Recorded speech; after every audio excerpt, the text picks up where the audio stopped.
Assalamualaikum warahmatullahi wabarakatuh. Halo kawan-kawan, hari ini kita akan belajar mengenai media pembelajaran berbasis internet. Sebelumnya perkenalkan terlebih dahulu anggota kelompoknya. Yang pertama yaitu saya sendiri, Aning Novita, kemudian ada Mila Merliana, dan kemudian ada Alma Denika. Kami dari kelompok 13 kelas 4E. Tak perlu berlama-lama, mari kita simak penjelasan berikut. Pembahasan yang pertama mengenai pengertian internet. Pengertian internet. Internet merupakan singkatan dari Interconnected Networking, yang berarti jaringan komputer yang saling terhubung antara satu komputer dengan komputer yang lainnya, yang membentuk sebuah jaringan komputer di seluruh dunia, sehingga dapat saling berinteraksi, saling berkomunikasi, saling bertukar informasi, atau tukar-menukar data antara jaringan yang satu dengan jaringan yang lainnya. Istilah internet berasal dari bahasa Latin, yaitu inter, yang berarti antara. Secara kata per kata, internet berarti jaringan antara atau penghubung. Memang itulah fungsinya, internet menghubungkan berbagai jaringan yang tidak saling bergantung pada satu sama lain, sehingga mereka dapat saling berkomunikasi. Dengan demikian, definisi internet adalah jaringannya jaringan, dengan menciptakan kemungkinan komunikasi antar jaringan di seluruh dunia tanpa bergantung pada jenis komputernya sendiri. Pembahasan selanjutnya mengenai sejarah internet.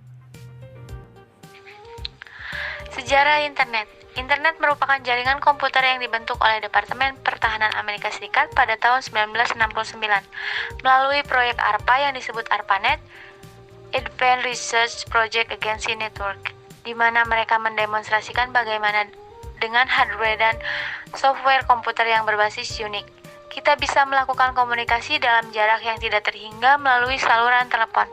Proyek ARPANET merancang bentuk jaringan, kehandalan, seberapa besar informasi dapat dipindahkan, dan akhirnya semua standar yang mereka tentukan menjadi cikal bakal pembangunan protokol baru yang sekarang dikenal sebagai TCP atau IP, Transmission Control Protocol atau Internet Protocol. Pembahasan selanjutnya mengenai pengertian media pembelajaran. Pengertian media pembelajaran. Menurut asal katanya, media berasal dari bahasa Latin dan merupakan bentuk jamak dari kata medium yang secara harfiah berarti perantara atau pengantar. Media adalah perantara atau pesan moral dari pengirim ke penerima pesan. Ada beberapa tokoh yang mengartikan media, seperti Gagna menyatakan bahwa media adalah berbagai jenis komponen dalam lingkungan siswa yang dapat merangsang siswa untuk belajar. Lalu ada Briggs menyatakan bahwa media adalah alat untuk memberikan perangsang bagi siswa untuk belajar, contohnya buku, kaset, film, dan film bingkai. Anderson juga berpendapat dalam pemilihan dan pengembangan media pembelajaran mengatakan bahwa media pembelajaran adalah media yang memungkinkan terwujudnya hubungan langsung antara karya seorang pengembang mata pelajaran dengan para siswa. Sedangkan menurut Sudarwandanim, dalam media komunikasi pendidikan mendefinisikan media pengajaran sebagai seperangkat alat bantu atau pelengkap yang digunakan oleh guru atau pendidik dalam rangka berkomunikasi dengan siswa atau peserta. Dari beberapa definisi di atas, dapat disimpulkan bahwa media adalah segala sesuatu yang dapat digunakan untuk menyalurkan pesan yang dapat merangsang pikiran, perasaan, perhatian, dan kemampuan siswa sehingga dapat mendorong terjadinya proses belajar pada diri siswa. Di samping itu, media bukan hanya sekedar sebagai alat bantu mengajar, tetapi lebih merupakan alat bantu penyalur pesan kepada siswa. Dengan media, peranan guru akan berubah yang semula sebagai penyaji menjadi sebagai pengelola kegiatan belajar. Kemudian pemanfaatan internet dalam pembelajaran. Selanjutnya, pemanfaatan internet dalam pembelajaran. Pemanfaatan internet sebagai media pembelajaran dapat mengkondisikan siswa untuk belajar secara mandiri. Para siswa dapat mengakses secara online dari berbagai sumber belajar. Pemanfaatan internet sebagai media pembelajaran memiliki berbagai kelebihan. Yang pertama, dimungkinkan terjadinya distribusi pendidikan ke semua penjuru tanah air dan kapasitas daya tampung yang tidak terbatas tentunya, karena tidak memerlukan ruang kelas. Yang kedua, Proses pembelajaran tidak terbatas oleh waktu, seperti halnya pada pembelajaran tatap muka. Yang ketiga, pembelajaran dapat memilih topik atau bahan ajar yang sesuai dengan keinginan ataupun kebutuhan dari masing-masing peserta didik. Yang keempat, lama waktu belajar juga tergantung pada kemampuan dari masing-masing peserta didik.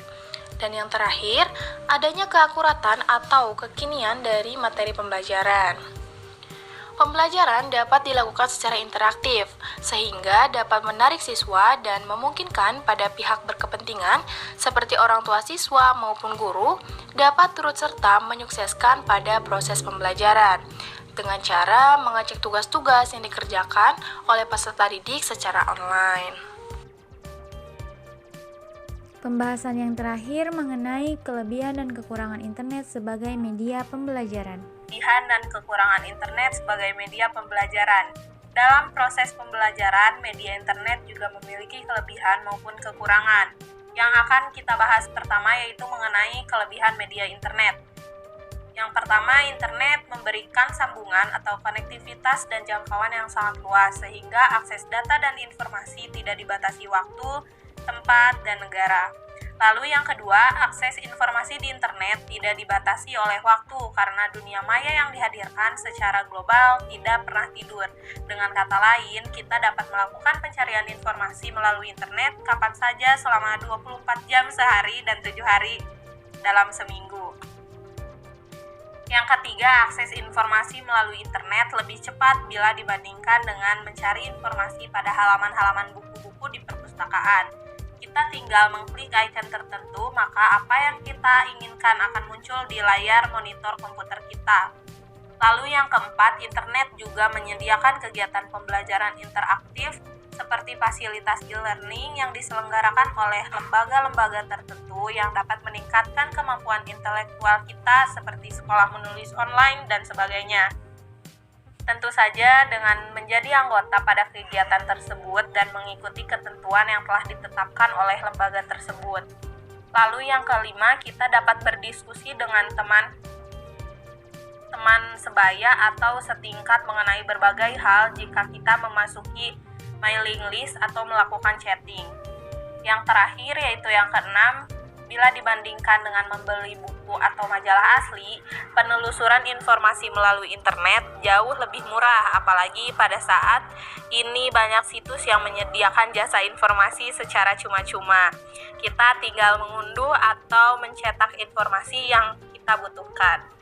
Lalu selanjutnya mengenai kekurangan media internet. Yang pertama, informasi yang tersedia di internet sangat besar jumlahnya, namun tidak semuanya kita butuhkan.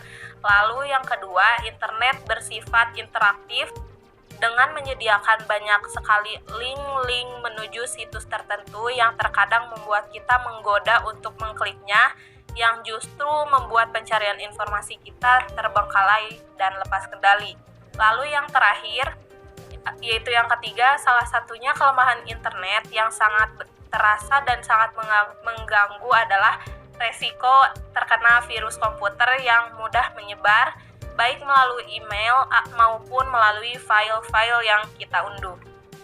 Sekian materi yang dapat kami sampaikan, selebihnya mohon maaf bila banyak kekurangan, semoga bermanfaat. Wassalamualaikum warahmatullahi wabarakatuh.